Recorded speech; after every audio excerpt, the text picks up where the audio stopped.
നമ്മളോടൊപ്പമുള്ളത് people's ക്ലബിൻ്റെ സജീവ പ്രവർത്തകനും പഴയകാല നാടക പ്രവർത്തകനും രാഷ്ട്രീയ സാമൂഹിക പ്രവർത്തകനും കൂടിയായ പി രാജേട്ടനാണ്. നമസ്കാരം രാജേട്ട. നമസ്കാരം.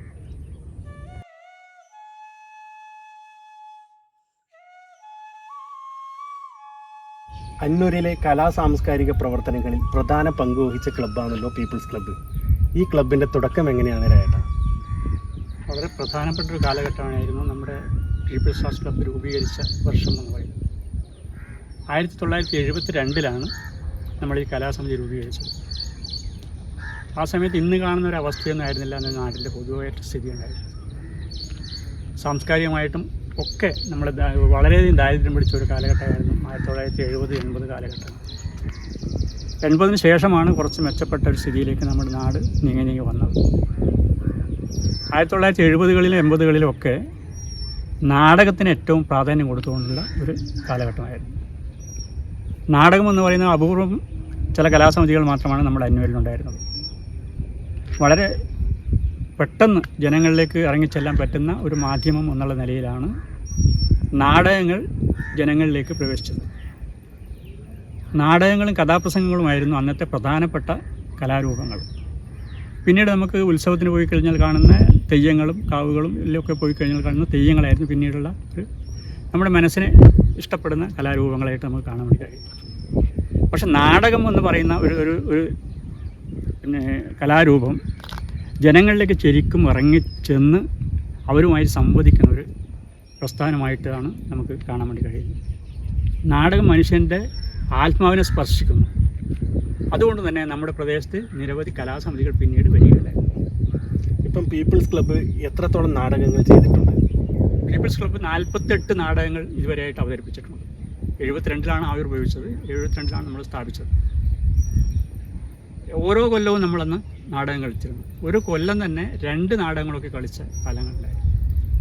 അന്ന് നമുക്ക് ഈ വിഷ്വലായിട്ട് കാണാൻ വേണ്ടി പറ്റുന്ന പ്രധാന ഇത് നാടകങ്ങളും കഥാപ്രസംഗങ്ങളും മാത്രമാണ് ഞാൻ നേരത്തെ പറഞ്ഞു പറ്റും. അന്ന് നാടകം കാണാൻ വേണ്ടി പൂഴി മണ്ണിലിരുന്നിട്ടാണ് വരിക. ചിലപ്പോൾ പായയൊക്കെ എടുത്തിട്ട് വന്ന് നിലത്തിട്ടിരുന്നിട്ടാണ് നാടകം കാണുന്നത്. ആദ്യ കാലഘട്ടം നാടകം തുടങ്ങുന്നതിന് മുമ്പ് തന്നെ ഒരു സാംസ്കാരിക പ്രഭാഷണം എന്ന് പറയുന്ന സാംസ്കാരിക പ്രസംഗങ്ങൾ 2-3 ആൾ തകർത്ത് പ്രസംഗിച്ചതിന് ശേഷമായിരിക്കും നാടകം തുടങ്ങുക. അപ്പോൾ അങ്ങനെയൊക്കെ വരുമ്പോൾ ഈ സാംസ്കാരിക പ്രഭാഷണം മുഴുവൻ അവർ കേട്ട് അവരെ മനസ്സിൽ മതിച്ചുകൊണ്ടാണ് പിന്നീട് നാടകത്തിലേക്ക് പ്രവേശിക്കുന്നത്. ആ നാടകവും അവർ കണ്ടു കഴിഞ്ഞ ഏകദേശം ഒരു പുലർച്ചെ 3-3:30 ആയിരിക്കും അവിടെ വിട്ടുപോകും. ചില ആളുകൾ അവിടെ തന്നെ ഉറങ്ങി രാവിലെ എഴുന്നേറ്റ് പോകുന്ന സ്ഥിതി പോലും നമ്മുടെ നാടകം കണ്ടുണ്ടായിട്ടുണ്ട്. കാരണം പിന്നീട് പോകാൻ കഴിയില്ല, എന്നാൽ പിന്നെ വെളിച്ചം വന്ന് പോയാൽ മതി എന്നുള്ള നിലയിലേക്കാണ് പിന്നീട് ജനങ്ങൾ അപൂർവം ചില ആൾക്കാരെങ്കിലും അങ്ങനെ പോകുന്നത്. ഇപ്പം രാജേട്ടൻ നാടകത്തിൽ അഭിനയിച്ചിട്ടുണ്ടോ? നാടകത്തിൽ അഭിനയിച്ചിട്ടുണ്ട്. ഞാൻ 11 നാടകത്തിൽ അഭിനയിച്ചിട്ടുണ്ട്. അതിൽ പ്രധാനമായിട്ട് ഞാൻ ഹാസ്യ കഥാപാത്രങ്ങളെയാണ് കൂടുതലായിട്ട് അവതരിപ്പിച്ചത്. ഒന്ന് പീപ്പിൾസിൻ്റെ അതിൻ്റെ മുഖങ്ങൾ എന്ന് പറയുന്ന നാടകം. അതിൽ ലോറൻസ് എന്ന് പറയുന്ന ഒരു കഥാപാത്രത്തെയാണ് അവതരിപ്പിച്ചത്. സോപാനം എന്ന് പറയുന്ന നാടകത്തിൽ ഹാസ്യ കഥാപാത്രം തന്നെയാണ് ചെയ്തത്. സൗപ്തീകം എന്ന് പറയുന്ന നാടകത്തിൽ ഹാസ്യ കഥാപാത്രത്തിനെയാണ് ചെയ്തത്. ജി ശങ്കരപ്പിള്ളയുടെ പേപിടിച്ച ലോകം എന്ന് പറയുന്ന നാടകത്തിൽ ഐരാണി മുട്ടം എന്ന് പറയുന്ന ഒരു പഴയ കഥാപ്രാസംഗികൻ്റെ ഒരു ഹാസ്യാത്മക കഥാപാത്രത്തെയാണ് ചെയ്തത്. അത് ജി ശങ്കരപ്പിള്ള ആ നാടകം എഴുതുമ്പോൾ തന്നെ വളരെ ഗൗരവത്തിലാണ് ആ നാടകത്തെ കണ്ടത്. വളരെ നമ്മൾ ഒരൊറ്റ ഒരു കൃത്രിമമായിട്ടുള്ള ഒരു അഭിനയം പോലും അതിലേക്ക് നമുക്ക് കാണിച്ചു വെക്കാൻ വേണ്ടി പറ്റില്ല. കാരണം ആ കഥാപാത്രത്തിലൂടെ ഒഴുകി പോയി കഴിഞ്ഞാൽ തന്നെ ആ കഥാപാത്രത്തിൻ്റെ അല്ലെങ്കിൽ ആ നാടകത്തിൻ്റെ ആത്മസത്ത ശരിക്കും ജനങ്ങളിലെത്തും. ജി ശങ്കരപ്പിള്ള നാടകത്തിന് അങ്ങനെ ഒരു പ്രത്യേകതയുണ്ട്. അതിൽ ഈ ഐരാണി മുട്ടം എന്ന് പറയുന്ന ഹാസ്യ കഥാപാത്രത്തെയാണ് അവതരിപ്പിച്ചത്. അത് കഥാപ്രസംഗത്തിൻ്റെ ഒരു ഇതുകൂടിയാണ്, പാട്ടും അതേപോലെ. രാജേട്ടൻ അഭിനയിച്ച അവസാനത്തെ നാടകം ഏതാണ്? ഇപ്പോൾ പീപ്പിൾസ് ക്ലബിൻ്റെ അവസാനത്തെ നാടകത്തിലല്ലേ അഭിനയിച്ചത്? അതെ, അവസാനം അഭിനയിച്ച കഴിഞ്ഞ വർഷം അഭിനയിച്ച കാഞ്ചീപുരം എന്ന് പറയുന്ന നാടകത്തിലാണ്. അതിൽ ഒരു തൊഴിലാളി പ്രവർത്തകൻ്റെ വേഷമായിട്ടാണ്, പ്രായാധിക്യം ചെന്ന ഒരു തൊഴിലാളി പ്രവർത്തകൻ്റെ. അതിൻ്റെ സംവിധായകൻ ആരാണ്? അതിൻ്റെ സംവിധാനം ചെയ്തത് ബാലു കണ്ടോത്ത് എന്ന് പറയുന്ന ആളാണ്. അത് വളരെ ഹൃദയസ്പർശിയായ ഒരു നാടകമായിരുന്നു. അത് ഒരു പീപ്പിൾസ് ക്ലബ്ബ് വർഷാവർഷം ഇങ്ങനെ വർഷാവർഷം നാടകങ്ങൾ അഭിനയിക്കാറുണ്ട്. ഇപ്പോഴും അത് ചുരുങ്ങി ഇപ്പം ഓണത്തിനെങ്കിലും നാടകം അഭിനയിക്കുക എന്നുള്ള പറയുന്ന നിലയിലേക്ക് എത്തിയിട്ടുണ്ട്. മറ്റേ വലിയ വാർഷികം എന്നുള്ള നിലയിലേക്ക് കൊണ്ടുപോകാതെ ഇപ്പം അടുത്ത കാലത്ത് ഒരു 4-5 വർഷമായിട്ട് ഓണത്തിന് മാത്രം ഒരു നാടകം അവതരിപ്പിക്കുക എന്നുള്ള നിലയിലേക്ക് എത്തിയിട്ടുണ്ട്. ഓണത്തിനാണെങ്കിലും അത് ഗൗരവമുള്ള നാടകമാണ്, അത് മറ്റ് വെറുതെ തമാശ കളിക്കുന്ന നാടകമല്ല. രാജേട്ടനെ നാടക പ്രവർത്തനങ്ങളിലേക്ക് സ്വാധീനിച്ച ഘടകങ്ങൾ എന്തൊക്കെയാണ്? നാടക പ്രവർത്തനയ്ക്ക് സ്വാധീനം എന്നെ ചെലുത്തിയത് പ്രധാനമായും വേമ്പു എന്ന് പറയുന്ന നമ്മുടെ പഴയ നാടക സംവിധായകനാണ്. അദ്ദേഹത്തിൻ്റെ സംവിധാനത്തിലാണ് നമ്മുടെ കുറേ നാടകങ്ങൾ നമ്മൾ അഭിനയിച്ച് അവതരിപ്പിച്ച് വന്നിട്ടുള്ളത്. അദ്ദേഹം ചെറിയ വിദ്യാഭ്യാസമുള്ള ഒരു മനുഷ്യനായിരുന്നു. പക്ഷേ നാടകത്തിൻ്റെ വലിയൊരു ലോകം അദ്ദേഹത്തിൽ അലിഞ്ഞു ചേർന്നിട്ടുണ്ട്. അദ്ദേഹവുമായിട്ടുള്ള ബന്ധപ്പെട്ട എല്ലാ നാടകങ്ങളും വലിയ വിജയമായിട്ടാണ് നമുക്ക് കാണാൻ വേണ്ടി കഴിഞ്ഞത്.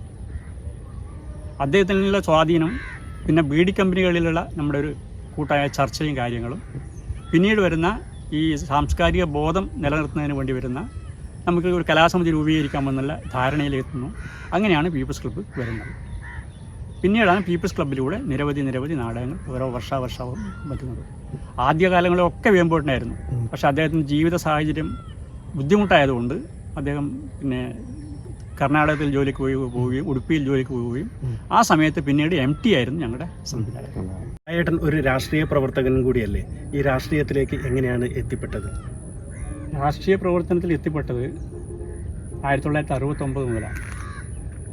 അന്ന് ജീവിത സാഹചര്യം വളരെ മോശമായതുകൊണ്ട് 6ാം ക്ലാസ്സിൽ നിന്നും വിദ്യാഭ്യാസം മതിയാക്കി ബീഡി കമ്പനിയിലേക്ക് നൂല് കെട്ടാൻ പോവുകയായിരുന്നു. അന്ന് ഗണേഷ് ബീഡി കമ്പനിയായിരുന്നു പ്രധാനപ്പെട്ട ഒരു ബീഡി കമ്പനി. അങ്ങനെ പയ്യന്നൂരിൽ എത്തിപ്പെടുകയും പയ്യന്നൂരിൽ നിന്ന് ബീഡി കെട്ടി ആഴ്ചകൾ പിന്നിടുമ്പോഴത്തേക്കും അവിടെ സമരം പ്രഖ്യാപിക്കുകയും പിന്നീട് 6 മാസത്തിനുള്ളിൽ അത് കർണാടകത്തിലേക്ക് പിൻവലിച്ച് പോവുകയും ചെയ്യുന്ന ഒരവസ്ഥയാണ് ഉണ്ടായിരുന്നത്.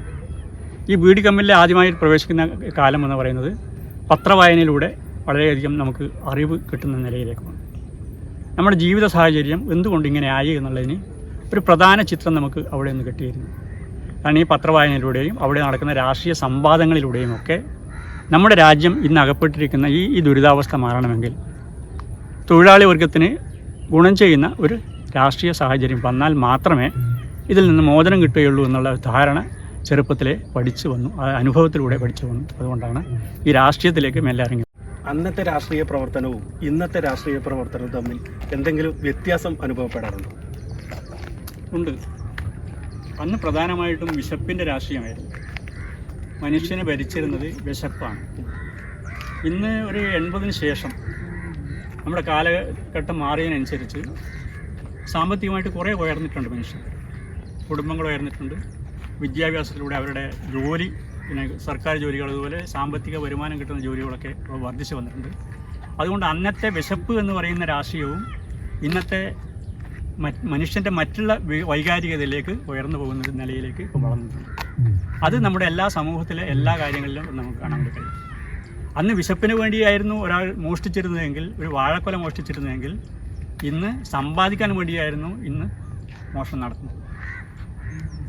അപ്പോൾ രാഷ്ട്രീയം എന്ന നിലയിൽ ഒരു മാറ്റവും ശരിക്കും യഥാർത്ഥത്തിൽ വരുന്നില്ല. കാരണം ജീവിത നിലവാരം മെച്ചപ്പെടാൻ എന്ന് മാത്രമല്ല, ജീവിത സ്വാതന്ത്ര്യം കൂടി നമുക്ക് ഉണ്ടായിരിക്കണം. മനുഷ്യൻ്റെ സ്വാതന്ത്ര്യം എന്ന് പറയുന്നതാണ് യഥാർത്ഥ രാഷ്ട്രീയം എന്ന് പറയുന്നത്. അതിൽ യാതൊരു മാറ്റവും ഇന്നും വന്നിട്ടില്ല. നമ്മൾ ഇന്നും അടിമകളായിട്ട് തന്നെയാണ് ഇന്നും ജീവിക്കുന്നത്. ചേട്ടൻ നാടകം അഭിനയിക്കുക കൂടാതെ നാടകത്തിൽ ഗാനങ്ങൾ രചിച്ചിട്ടുണ്ടല്ലോ. എത്രത്തോളം നാടകത്തിലാണ് ഗാനങ്ങൾ രചിച്ചിട്ടുള്ളത്? ഞാൻ നാടകത്തിൽ ഗാനങ്ങൾ രചിച്ചത് 4 നാടകത്തിലാണ്. ഒന്ന് മുഖങ്ങളിൽ തന്നെയാണ്. ആ മുഖങ്ങൾ എന്ന് പറയുന്ന നാടകത്തിലെ ഗാനം ഒരു റേഡിയോ ഗാനമായിട്ടാണ് രംഗത്ത് വരുന്നത്. വളരെ ശ്രദ്ധ ആകർഷിച്ച ഒരു നാടകമാണ്. അതെ, ഈ മുഖങ്ങൾ എന്ന നാടകം വളരെ ശക്തമായ വരികളാണ് അതിലുള്ളത്. അത് എഴുതാനുണ്ടായ കാരണം എന്താണ്? അന്നത്തെ നീതിന്യായ വകുപ്പിൻ്റെ ആ നാടകത്തിൽ ഊന്നി കഴിഞ്ഞാൽ അതിനത്തെ ഒരു നീതിന്യായ വകുപ്പിൻ്റെ ഒരു ജഡ്ജിയുടെ ഒരു അധപ്പതനത്തിൻ്റെ ഒരു ജീവിതമാണ് അതിൽ കാണിക്കുന്നത്. ആ നാടകത്തിൻ്റെ പ്രധാന ആ ജഡ്ജി എന്ന് പറയുന്ന അദ്ദേഹത്തെ മാറ്റിമറിക്കുന്ന ഒരു തരത്തിലുള്ള ഒരു ഗാനമായിരുന്നു വേണ്ടത്. അപ്പോൾ ആ രംഗത്തിന് അനുയോജ്യമായിട്ട് അദ്ദേഹത്തിൻ്റെ കുറ്റങ്ങളും അദ്ദേഹത്തിൻ്റെ ഇങ്ങനെയുള്ള നിലപാടുകളൊക്കെ വിളിച്ചറിയിക്കുന്ന രൂപത്തിലുള്ള ഒരു നാടക ഗാനമായിട്ടാണ് നമുക്ക് വേണ്ടത്. ഈ നാടക ഗാനത്തിന് ഈണം പകർന്ന് പാടിയതാരാണ്? മുഖങ്ങൾ എന്നുള്ള പാട്ട് അതിന് സംഗീതം നൽകിയതും പാടിയതും MP രാഘവനാണ്.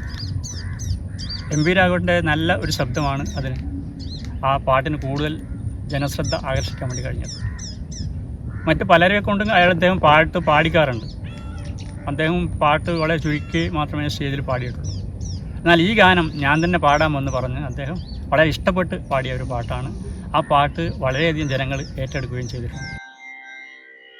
മുഖങ്ങൾ പലവിധ മുഖങ്ങൾ മാനവ ജീവിത മുഖങ്ങൾ കാപാലികരുടെ കാട്ടാളരുടെ കാമമോഹിതരുടെ മുഖങ്ങൾ. രാജേട്ടൻ എത്രത്തോളം നാടകങ്ങൾക്ക് ഗാനങ്ങൾ രചിച്ചിട്ടുണ്ട്? 4 നാടകത്തിന് ഗാനങ്ങൾ രചിച്ചിട്ടുണ്ട്. ആദ്യകാലങ്ങളിൽ വേമ്പൂട്ടൻ തന്നെയാണ് ഞങ്ങളുടെ എല്ലാ നാടകത്തിനും പാട്ട് എഴുതിയത്. വേമ്പൂട്ടൻ ഇല്ലാത്ത ഈ അവസരത്തിലാണ് ഈ 4 ഗാനങ്ങൾക്ക് ഞാൻ എഴുതിയത്. അഷ്ടബന്ധമുണ്ട്, പിന്നെ സൗപ്തികമുണ്ട്, അങ്ങനെ 3-4 നാടകത്തിൽ ഞാൻ പാട്ട് എഴുതിയിട്ടുണ്ട്. വലിയ ഫേമസ് ഒന്നും ആയിട്ടില്ല. അതിൽ കുറച്ചുകൂടി ശ്രദ്ധിക്കപ്പെട്ടത് ഈ മുഖങ്ങളുടെ നാടകങ്ങളാണ്. പിന്നെ കുറേ അവതരണ ഗാനങ്ങളും നാടകത്തിന് മുന്നോടിയായിട്ട് ആദ്യം വരുന്ന ഒരു അവതരണ ഗാനങ്ങളും എഴുതിയിട്ടുണ്ട്. ഗാനങ്ങൾ എഴുതിയത് കൂടാതെ ഏതെങ്കിലും നാടകം സംവിധാനം ചെയ്തിട്ടുണ്ടോ? സംവിധാനം ചെയ്തിട്ടുണ്ട്. 9ഓളം നാടകങ്ങൾ ഞാൻ സംവിധാനം ചെയ്തിട്ടുണ്ട്. അതിൽ കുട്ടികളുടെ നാടകമുണ്ട്, വലിയവരുടെ നാടകങ്ങളുണ്ട്, ഹാസ്യാത്മകമായിട്ടുള്ള നാടകങ്ങളുണ്ട്, ഈ പ്രശ്ന നാടകങ്ങളുണ്ട്. 9 നാടകങ്ങൾ ഞാൻ സംവിധാനം ചെയ്തിട്ടുണ്ട്. അതിൽ ആദ്യം സംവിധാനം ചെയ്തത് ദി സ്പൈഡർ എന്ന് പറയുന്ന ഒരു പ്രശ്ന നാടകമാണ്. അതൊരു രാഷ്ട്രീയ നാടകമാണ്. അത് പ്രതിരൂപാത്മക നാടകം കൂടിയാണ്, പഴയ കാലത്തുള്ള ഒരു നാടകമാണ്. പിന്നീട് തീപ്പൊട്ടൻ എന്ന് പറയുന്ന ഒരു നാടകം AV രഞ്ജിത്ത് എഴുതിയായിരുന്നു. അതൊരു നാടകമാക്കി മാറ്റാൻ വേണ്ടി കഴിഞ്ഞിട്ടുണ്ട്. പിന്നെ അന്ന് നാട്ടിൽ മുഴുവൻ പിന്നെ ഹാസ്യാത്മകമായിട്ട് കളിച്ച അസീസിൻ്റെ നിങ്ങൾക്കൊക്കെ ശാകുന്തളം മതി എന്ന് പറയുന്ന നാടകം, അത് സംവിധാനം ചെയ്തിട്ടുണ്ട്. അതും പീപ്പിൾസിന് വേണ്ടി തന്നെയാണ് ഒക്കെ ചെയ്തത്. പിന്നെ ജയപ്രകാശ് സ്കൂളിൻ്റെ പാൽപ്പായസം, അതുപോലെ വെള്ളരിക്കാപട്ടണം, ഈ 2 നാടകങ്ങളും സംവിധാനം ചെയ്തിട്ടുണ്ട്. പാൽപ്പായസം പീപ്പിൾസിന് വേണ്ടി തന്നെയാണ് ചെയ്തത്. എന്നാൽ വെള്ളരിക്കാപട്ടണം ചെയ്തത് നമ്മുടെ വേമ്പു സ്മാരക വായനശാലയ്ക്ക് വേണ്ടിയിട്ടാണ്. അത് കുട്ടികളെ കൊണ്ടാണ് ചെയ്തത്. അത് ഈ ആഗോളവൽക്കരണ കാലഘട്ടത്തെ വളരെ നന്നായിട്ട് ചിത്രീകരിക്കുന്ന ഒരു നാടകമായിരുന്നു. അതേപോലെ പിന്നീട് ഞാൻ ചെയ്തത് അധികാരം എന്ന് പറയുന്നതിനാണ്. അതും പീപ്പിൾസ് തന്നെയാണ്. അധികാരം എന്ന് പറയുന്ന നാടകമാണ് പിന്നീട് ചെയ്തത്. പിന്നീട് ചൗപ്പട്ട് രാജാവ് എന്ന് പറയുന്ന നാടകം, രാജാവ് നഗ്നനാണ് എന്ന് പറയുന്ന നാടകം, പിന്നെ രാവുണ്ണി എന്ന് പറയുന്ന വളരെ പ്രശസ്തി ആർജിച്ച നാടകം. ഇങ്ങനെ 9 നാടകങ്ങൾ ഞാൻ സംവിധാനം ചെയ്തിട്ടുണ്ട്. ഇതിൽ മിക്കവാറും നാടകങ്ങൾ പീപ്പിൾസിന് വേണ്ടി തന്നെയാണ് ചെയ്തിട്ടുള്ളത്. രാജേട്ടൻ്റെ പ്രവർത്തന മേഖല എന്തൊക്കെയാണ്? നമ്മുടെ പ്രവർത്തന മേഖല എന്ന് പറയുന്നത്, ആദ്യം നമ്മുടെ ഈ ബീഡി തൊഴിലാളിയായിട്ടുള്ള ഒരു മേഖലയാണ് ആദ്യത്തെ പ്രവർത്തന മേഖല. അത് കേരള ദിനേശ് ബീഡിയിലടക്കം ജോലി ചെയ്തിട്ടുണ്ട്. പഴയ ഗണേശ് ബീഡിക്ക്, പിന്നെ ഈ ദിനേശ് ബീഡി കമ്പനി, ഇതിലൊക്കെ ജോലി ചെയ്തിട്ടുണ്ട്. അന്നൊരു ദിനേശ് ബീഡി കമ്പനിയായിട്ട് ബന്ധപ്പെട്ടാണ് നമ്മുടെ ഈ നാടക പ്രവർത്തനങ്ങളും ഈ സാംസ്കാരിക പ്രവർത്തനങ്ങളൊക്കെ വരുന്നത്, രാഷ്ട്രീയ പ്രവർത്തനങ്ങളൊക്കെ വരുന്നത്. അതിനുശേഷം ഇന്നത്തെ ജനതാ ചാരിറ്റബിൾ സൊസൈറ്റിയിൽ ജോലി ചെയ്തിട്ടുണ്ട്. അങ്ങനെ ഞാൻ പ്രൈവറ്റായിട്ട് പരീക്ഷ എഴുതുകയും SLCയിൽ നല്ല മാർക്കോടെ ജയിക്കുകയും പിന്നീട് കോപ്പറേറ്റീവ് ട്രെയിനിങ് കഴിച്ചു. അതിൽ നല്ല മാർക്കോടെ തന്നെ നമുക്ക് ജയിക്കാൻ വേണ്ടി സാധിച്ചു. പിന്നീട് വെള്ളൂർ ബാങ്കിലേക്ക് ഞാൻ ക്ലർക്ക് എന്നുള്ള നിലയിൽ ജോലിയിൽ പ്രവേശിക്കുകയാണ്. ഇതിൻ്റെ ഇടയിലുള്ള ഒരു കാലഘട്ടം എന്ന് പറയുന്നത് ജനതാ ചാരിറ്റബിൾ സൊസൈറ്റിയിൽ, ഇപ്പോഴത്തെ ജനതാ ചാരിറ്റബിൾ സൊസൈറ്റി കൂടാതെ തൃക്കരിപ്പൂർ ഒരു ക്ഷീര വ്യവസായ സഹകരണ സംഘത്തിൽ കൂടി ഞാൻ ജോലി ചെയ്തത്. ആ സമയത്താണ് ഞാൻ പഠിച്ചത്. അന്ന് പഠിക്കുമ്പോൾ, പിന്നെ SLC പഠിക്കുന്ന സമയത്ത് എൻ്റെ മലയാള അധ്യാപകനായിരുന്നു ഇന്നത്തെ MLA TI മധുസൂദനൻ. അദ്ദേഹത്തിൻ്റെ ശിഷ്യത്വത്തിൽ കൂടിയാണ് ഞാൻ സത്യത്തിൽ SSLC പരീക്ഷ പാസ്സായത്. പിന്നീട് കോപ്പറേറ്റീവ് ട്രെയിനിങ് കഴിഞ്ഞു. വെള്ളൂർ ബാങ്കിൽ അക്കൊല്ലം തന്നെ എനിക്ക് ജോലി കിട്ടി.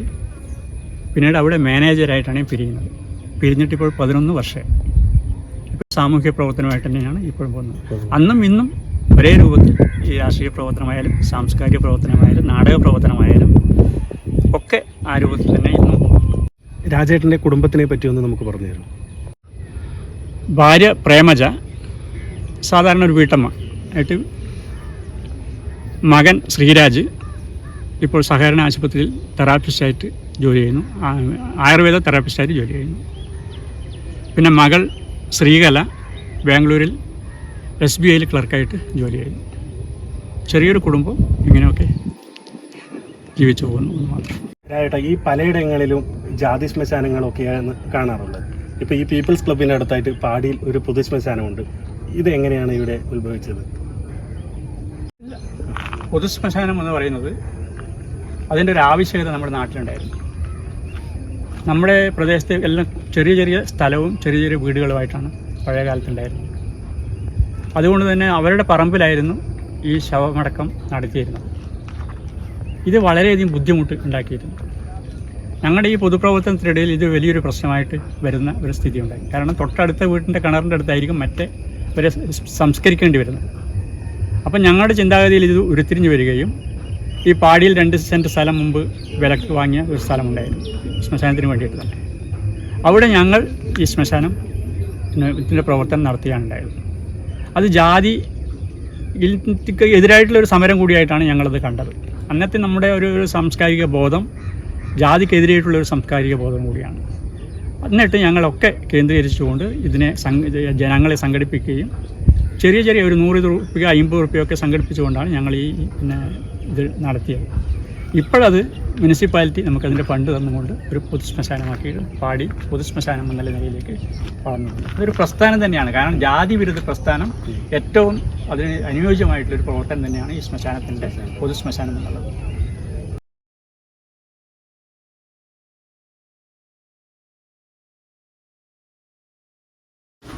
പീപ്പിൾസ് ക്ലബിൻ്റെ നിരവധി അവാർഡുകളൊക്കെ ലഭിച്ച കേളു നാടകത്തിനെ പറ്റി നമുക്കൊന്ന് പറഞ്ഞുതരും. 1997 കേളു നാടകം നമ്മൾ മത്സര അടിസ്ഥാനത്തിൽ സംഗീതനാടക അക്കാദമിയിലേക്ക് നമ്മൾ മത്സരത്തിനായിട്ട് പോയി. ആ വർഷത്തെ 5 അവാർഡുകൾ നമുക്ക് ആ നാടകത്തിന് ലഭിച്ചിട്ടുണ്ട്. ഏറ്റവും നല്ല നാടക രചന എന്നുള്ള നിലയിൽ, ഏറ്റവും നല്ല സംവിധായകൻ, ഏറ്റവും നല്ല നടൻ, ഏറ്റവും നല്ല സഹനടൻ എന്നിങ്ങനെ 5 അവാർഡുകൾ നമുക്കതിന് ലഭിച്ചിട്ടുണ്ട്. പക്ഷെ ആ നാടകത്തിൻ്റെ പ്രാധാന്യം എന്ന് പറയുന്നത് നമ്മുടെ നാടക ചരിത്രത്തിൻ്റെ പ്രാധാന്യം കൂടിയാണ്. വിദ്വാൻ പി കേളു എന്ന് പറയുന്ന ആ മഹാമനുഷ്യനെ, വലിയ നാടകക്കാരനെ ഞങ്ങൾ ഈ നാടകത്തിലൂടെയാണ് കേരളത്തിലൊട്ടാകെ നമ്മൾ അറിയിക്കപ്പെടാൻ വേണ്ടി സാധിച്ചത്. അതുതന്നെയാണ് ഞങ്ങൾക്ക് ഇതിനോടുള്ള ഏറ്റവും വലിയ. ഈ കേളു നാടകത്തിൻ്റെ സംവിധായകൻ ആരാണ്? കേളു നാടകത്തിൻ്റെ സംവിധായകൻ മഞ്ജുളനാണ്. മഞ്ജുളൻ നിരവധി സിനിമകളിൽ അഭിനയിച്ചിട്ടുണ്ട്. സ്കൂൾ ഓഫ് ഡ്രാമയിൽ നിന്ന് ബിരുദം നേടി വന്ന നാടക പ്രവർത്തകനാണ്. ചെറുപ്പക്കാരനാണ്. വളരെയധികം നാടകത്തെ അവാർഡുകളൊക്കെ ലഭിച്ചു. എന്തൊക്കെ അവാർഡുകളാണ് ലഭിച്ചത്? ഇതന്നെ ഞാൻ നേരത്തെ പറഞ്ഞല്ലോ. ഈ നാടക രചനക്കുള്ള അവാർഡ് കിട്ടിയത് EP രാജഗോപാലൻ, N ശശിധരൻ, ഇവർ 2 പേര് കൂടിയാണ് നാടകം രചിച്ചത്. അത് നാടക പ്രസ്ഥാനത്തിൻ്റെ ആ പഴയകാല നാടക പ്രസ്ഥാനത്തിൻ്റെ സ്വാതന്ത്ര്യ സമര പ്രസ്ഥാനത്തിൻ്റെ ഒക്കെ അമരക്കാരനായിട്ടുള്ള വിദ്വാൻ പി കേളു നായരുടെ ജീവിതകഥയാണ് യഥാർത്ഥത്തിൽ നാടകമായിട്ട് വരുന്നത്. നമ്മുടെ നാടക ചരിത്രത്തിൽ ഒട്ടും സ്ഥാനം തെക്കൻ ഭാഗങ്ങളിൽ നിന്ന് തീരെ കൊടുക്കാത്ത ഒരു വ്യക്തിത്വത്തെയാണ് ഞങ്ങൾ അദ്ദേഹത്തെ ഉയർത്തിക്കൊണ്ടുവന്ന് കൃത്യമായിട്ട് ജനങ്ങളുടെ മുമ്പാകെ നമ്മൾ അവതരിപ്പിക്കാൻ വേണ്ടി കഴിയും. അത് വല്ലാത്തൊരു നാടകം തന്നെയായിരുന്നു. അതുവരെ അഭിനയിച്ചിട്ടുണ്ടോ? ഞാൻ അഭിനയിച്ചിട്ടുണ്ട്. ഞാനായിരുന്നു അതിൻ്റെ സംഘാടകൻ, മുഖ്യ സംഘാടകൻ. ഞാൻ ഈ പീപ്പിൾസ് നാടകത്തിൻ്റെ ഒരു 30ഓളം നാടകത്തിൻ്റെ സംഘാടനം ഞാൻ നിർവഹിച്ചിട്ടുണ്ട്. നാടക സംഘാടനം എന്ന് പറയുന്ന വലിയൊരു പ്രവൃത്തിയാണ്. കാരണം ഈ ടീമിനെയൊക്കെ നമുക്ക് നിയന്ത്രിച്ച് കൊണ്ടുപോകേണ്ട ഒരു ബാധ്യതയുണ്ട്. അഭിനേതാക്കളുണ്ട്, സംവിധായകനുണ്ട്, നാടകം രചിച്ചവരുണ്ട്, അതിൻ്റെ സംഗീതം നൽകുന്നവരുണ്ട്, പശ്ചാത്തല സംഗീതം കൊടുക്കുന്നവരുണ്ട്, അതുപോലെ മേക്കപ്പ് ചെയ്യുന്നവരുണ്ട്, വേഷഭൂഷാദികളൊക്കെ ഡ്രസ്സുകളും കാര്യങ്ങളൊക്കെ ചെയ്യുന്നവരുണ്ട്. അതുപോലെ നമുക്ക് ദൃശ്യപരമായിട്ടുള്ള കാര്യങ്ങൾ ആർട്ടിസ്റ്റിൻ്റെ ഉപയോഗം കൂടി നമുക്ക് വേണം. ഇതൊക്കെ വന്നുകൊണ്ടാണ് നമുക്ക് നാടകകല എന്ന് പറയുന്നത്. നമ്മൾ ഒറ്റയ്ക്ക് ഉണ്ടാകുന്ന ഒരു കലയല്ല നാടകം. അതുകൊണ്ടാണ് സർവ്വകല എന്നുള്ള നിലയിലേക്ക് പറയുന്നത്. അതുകൊണ്ട് ഒരു നാടകം എന്ന് പറയുന്നത് വലിയൊരു കൂട്ടായ്മയിലൂടെയാണ് നമുക്ക് ഉണ്ടാക്കിയെടുക്കാൻ വേണ്ടി പറ്റുന്നത്. അതുകൊണ്ട് തന്നെയാണ് ഈ ജനങ്ങൾ അത് ഇഷ്ടപ്പെടുകയും ചെയ്തത്. ഇതിൽ തന്നെ ലൈറ്റ് വളരെയധികം പ്രധാനമാണ്. ലൈറ്റ് നാടകത്തിൽ, ആ നാടകത്തിൽ ലൈറ്റ് ഉപയോഗിക്കുന്നത് എന്തെല്ലാം കാണിക്കണം, എന്തെല്ലാം കാണിക്കാതിരിക്കാം എന്നുകൂടെ ലൈറ്റ് അതിൻ്റെ അർത്ഥം വ്യക്തമാക്കുന്നുണ്ട്. വേണ്ടുന്ന കാര്യങ്ങളിൽ മാത്രം ലൈറ്റ് പൂർണ്ണമായി കൊടുക്കുകയും വേണ്ടാത്ത സ്ഥലത്ത് ബ്ലാക്ക് ഔട്ടായിട്ട് അവർ എടുക്കുകയും ചെയ്യും. അങ്ങനെ നാടകത്തിൻ്റെ ലൈറ്റും വളരെ പ്രധാനമാണ്. അത് എല്ലാ ഘടകങ്ങളും കൂടിച്ചേർന്നാൽ നല്ല ഒരു നാടകം നമുക്ക് ഉണ്ടാക്കാം. ഏതെങ്കിലും ഒന്ന് കുറവ് വന്നു കഴിഞ്ഞാൽ അതിന്റെ കുറവ് ആ നാടകം പ്രത്യേകിച്ച് കാണുകയും ചെയ്യും. അതുകൊണ്ട് നാടക സംഘാടകൻ എന്ന് പറയുന്ന നിലയിൽ നമുക്ക് എല്ലാറ്റിലും നമുക്കൊരു സാധാരണ ഒരു പരിജ്ഞാനം ഉണ്ടായിരിക്കണം. കാരണം എല്ലാ മേഖലയിലും നമുക്ക് വ്യാപരിക്കാൻ വേണ്ടി കഴിഞ്ഞാൽ മാത്രമേ സാധിക്കുകയുള്ളൂ. 30ഓളം നാടകങ്ങൾ നമ്മൾ എൻ്റെ മുഖ്യ സംഘാടനത്തിൽ തന്നെ ഉണ്ടായിട്ടുണ്ട്. ഇപ്പം കേളു, അതിനുശേഷം ആമാശയം എന്ന് പറയുന്ന നാടകം MK മനോഹരനും അതുപോലെ ഈ N ശശിധരനും കൂടി തന്നെ അത് എഴുതി. നമ്മുടെ ബിൽഡിങ്ങിൻ്റെ ഉദ്ഘാടനത്തിൽ 2000-ലാണ് നമ്മളത് അവതരിപ്പിച്ചത്. പിന്നീട് വന്ന് പന്നി എന്ന് പറയുന്ന നാടകം, അതും വളരെയധികം മത്സര നാടകങ്ങൾ സമ്മാനമായി. പത്തായ പുര എന്ന് പറയുന്ന നാടകം നിരവധി സമ്മാനങ്ങൾ നമുക്ക് നേടിയെടുക്കാൻ വേണ്ടി കഴിഞ്ഞിട്ടുണ്ട്. അതിൻ്റെ സംവിധായകൻ രചന നടത്തിയതും സംവിധാനം ചെയ്തതൊക്കെ ബാലു കണ്ടോത്താണ്. പിന്നീട് നാടകപ്പുര എന്ന് പറയുന്നൊരു നാടകം സംവിധാനം ചെയ്തു. അത് പ്രമോദ് കണ്ടോത്താണ് അതിൻ്റെ സംവിധാനം നിർവഹിച്ചത്. അതുപോലെ ഈ തീക്കോലം, ഗാന്ധി എന്ന് പറയുന്നൊക്കെ നാടകം, അതിൻ്റെയൊക്കെ സംവിധാനം നിർവഹിച്ചത് തൃക്കരിപ്പൂരിലുള്ള നമ്മുടെ AK കുഞ്ഞിരാമ മണിക്കരാണ്. അങ്ങനെ നിരവധി നാടകങ്ങൾ നമുക്ക് ഈ മത്സര നാടകത്തിലൂടെ കൊണ്ടുവരുവാനും അമേച്ചർ നാടകത്തിൻ്റെ ശക്തി ജനങ്ങളിൽ എത്തിക്കുന്നതിന് വേണ്ടി പീപ്പിൾസ് ആർട്സ് ക്ലബിന് സാധിച്ചിട്ടുണ്ട്. അതിൻ്റെ മുഖ്യ സംഘാടകനായിട്ട് അതിന് പ്രവർത്തിക്കാൻ സാധിച്ചത് ഒരു ഭാഗ്യമായിട്ട് ഞാൻ കരുതുന്നു. അന്നൂരിൻ്റെതായിട്ടുള്ള ഒരു നാടക പാരമ്പര്യമുണ്ട്. കുട്ടമത്തിൻ്റെയും കേളുനായരുടെയും ഒക്കെ നാടകങ്ങൾ നമ്മുടെ പരിസര പ്രദേശങ്ങളൊക്കെ കളിച്ചിരുന്നു. അന്നൊക്കെ സംഗീത നാടകങ്ങളായിരുന്നു. സംഗീത നാടകങ്ങളിൽ നിന്ന് ഉയർന്നാണ് നമ്മൾ ഇന്നത്തെ നാടകത്തിലേക്ക് എത്തിയത്. KP കുഞ്ഞിരാമയുടെ നാടകം വളരെ പ്രശസ്തമായ നാടകമായിരുന്നു. അതുപോലെ KMK അന്നൂരിൻ്റെ പ്രിയപ്പെട്ട നടനായിരുന്നു. ധർമാനന്ദ് വെള്ളൂരിൻ്റെ നാടക ഗുരുവായിരുന്നു. അപ്പോൾ ഇങ്ങനെയൊക്കെയുള്ളൊരു പ്രദേശത്തെ കൂടിയാണ് നമുക്ക് ഈ നാടകവുമായിട്ട് ബന്ധപ്പെട്ട് മുമ്പോട്ട് പോകേണ്ടി വന്നിട്ടുള്ളത്. അതുകൊണ്ട് തന്നെ കുറേ നല്ല നാടകങ്ങൾ നമുക്ക് ഉണ്ടാകാൻ വേണ്ടി സാധിച്ചിട്ടുണ്ട്. നമ്മുടെ വേമ്പു, MT, ചന്ദ്രശേഖരൻ വൈദ്യ, ഇവരൊക്കെ നമ്മുടെ നാടകത്തെ സമ്പുഷ്ടമാക്കുന്നതിലേക്ക് വേണ്ടി വളരെ ത്യാഗം ചെയ്തവരാണ്. അതിൻ്റെ പിൻബലത്തിലൂടെയാണ് നമ്മളും ഈ നാടക പ്രസ്ഥാനമായിട്ട് മുമ്പോട്ട് പോകുന്നത്. നാടകത്തിന് നമ്മുടെ പ്രദേശത്ത് ഒരു ഗുരു എന്നുള്ള നിലയിൽ പറയാൻ വേണ്ടി കഴിയില്ല. എല്ലാവരുടെയും ഒരു സംയുക്തമായിട്ടുള്ള ഒരു പ്രവർത്തനത്തിന് ഫലമായിട്ടാണ് അന്നൂരിലെ നാടക പ്രസ്ഥാനം മുമ്പോട്ട് പോയത്. ഈ അറിയാതിടങ്ങളിലൂടെ എന്ന പ്രോഗ്രാമിൽ ഇത്രയും നേരം രാജേട്ടൻ്റെ സമയം പങ്കുവച്ചതിന് ഒരുപാട് നന്ദി. നമസ്കാരം. നമസ്കാരം. വളരെയധികം സന്തോഷം. VP രാജൻ അന്നൂരിൻ്റെ കലാസാംസ്കാരിക രാഷ്ട്രീയ രംഗത്തെ നിറസാന്നിധ്യം. കല്ലിടിൽ പടിഞ്ഞാറേക്കര ചിണ്ടപ്പൊതുവാളുടെയും ചിരിയ കുഞ്ഞമ്മയുടെയും 5 മക്കളിൽ 2ാമത്തെ മകനായി ജനനം. കാറമേൽ സ്കൂളിലും അന്നൂർ സ്കൂളിലും വിദ്യാഭ്യാസം പൂർത്തിയാക്കിയ VP രാജൻ വീട്ടിലെ സാമ്പത്തിക ബുദ്ധിമുട്ടുകൾ കൊണ്ട് തുടർ വിദ്യാഭ്യാസം പാതി വഴിയിൽ വെച്ച് ഉപേക്ഷിക്കേണ്ടതായി വന്നു. ചെറിയ പ്രായത്തിൽ തന്നെ ബീഡി കമ്പനിയിൽ ജോലിക്ക് ചേരുകയും ആദ്യമായി ബീഡിക്ക് നൂല് കെട്ടി ജോലിയിൽ തുടരുകയുമായിരുന്നു.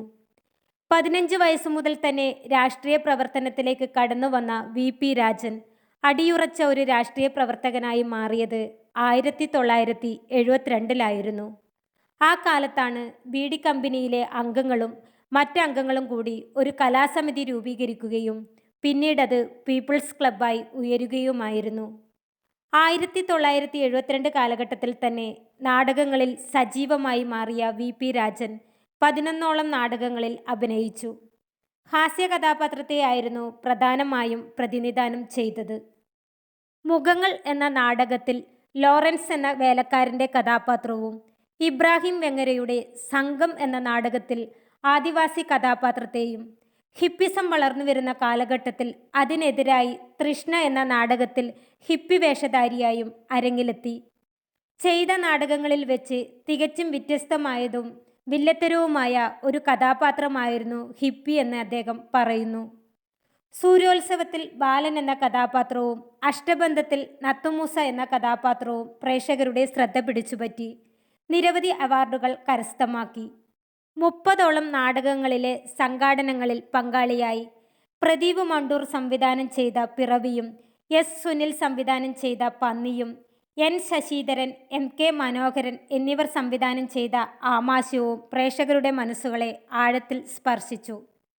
ഇതിനൊക്കെ പുറമെ കേരളത്തിലും പുറത്തും ഒരുപോലെ ആ കാലത്ത് നിറഞ്ഞു നിന്ന മഞ്ജുളൻ സംവിധാനം ചെയ്ത കേളു ഏറ്റവും മികച്ച നാടകമായും 5 അവാർഡുകൾ ആ നാടകത്തിന് തന്നെ ലഭിക്കുകയും ഉണ്ടായി.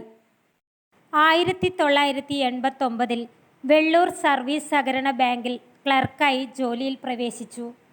ജോലിയോടൊപ്പം തന്നെ രാഷ്ട്രീയവും നാടകവും എന്നുവേണ്ട എല്ലാ മേഖലകളിലും സജീവ പ്രവർത്തനം കാഴ്ചവെച്ചു. നല്ലൊരു വ്യക്തിത്വത്തിനും വാക്ചാതുര്യത്തിനും ഉടമയായ VP രാജൻ എപ്പോഴും മുൻനിരയിൽ നിൽക്കാൻ ആഗ്രഹിക്കാത്ത വ്യക്തിയും പിന്നണിയിൽ നിന്നും ആളുകളെ പ്രോത്സാഹിപ്പിക്കുകയുമാണുണ്ടായത്. 2013 മാനേജറായി റിട്ടയർഡ് ചെയ്തു. എങ്കിലും ഇപ്പോഴും പീപ്പിൾസ് വായനശാല ലൈബ്രറിയുടെ സെക്രട്ടറിയും വെള്ളൂർ മേഖലാ കൺവീനറും അതുപോലെ തന്നെ നാടക എന്ന നാടക സംഘടനയുടെ ട്രഷററായും പ്രവർത്തിച്ചു വരുന്നു. ഭാര്യ പ്രേമലതയും മക്കൾ ശ്രീരാജ്, ശ്രീകല എന്നിവർ അടങ്ങുന്നതുമാണ് കുടുംബം. വെറുതെ ഇരുന്ന് സമയം നഷ്ടപ്പെടുത്താൻ ആഗ്രഹിക്കാത്ത VP രാജൻ ഇപ്പോഴും തൻ്റെ ജീവിതം പീപ്പിൾസിലും മറ്റു പ്രവർത്തനങ്ങൾക്കായും മാറ്റിവെക്കുകയാണ്. ഇതുപോലെ ഒരുപാട് കാലം ജനമനസ്സുകളിൽ VP രാജനും അദ്ദേഹത്തിൻ്റെ പ്രവർത്തനങ്ങളും നിറഞ്ഞു നിൽക്കട്ടെ എന്ന് നമ്മൾക്കും പ്രാർത്ഥിക്കാം.